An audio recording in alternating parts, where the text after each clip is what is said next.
Hello and welcome to Thread Sketching in Action. I'm Deborah Wirsu of deborahwirsu.com. Thread Sketching in Action number 59 returns to the fungus theme that many of you seemed to enjoy a few weeks ago, so I thought I'd explore this a little further.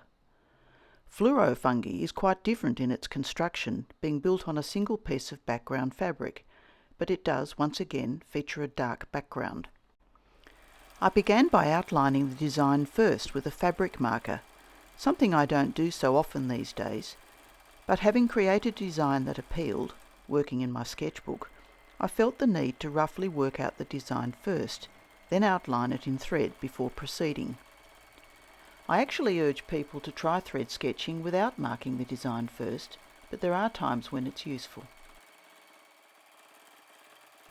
It was a bit difficult to decide where to begin stitching this design for a couple of reasons.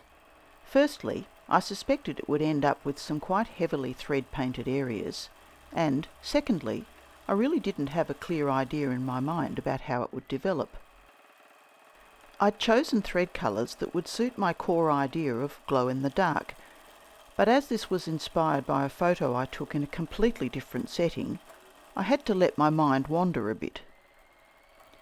The original photo was taken in broad daylight and as an image of a small group of tiny toadstools growing amongst dense grass. The toadstools themselves were less than 1 inch tall.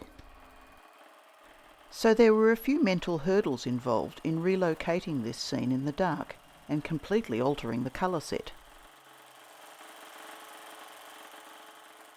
Editing this video proved quite difficult, as I kept changing thread colours, stitching over various sections again and again, and changing my mind, all the time trying to decide if it was working or not. It all took rather a long time.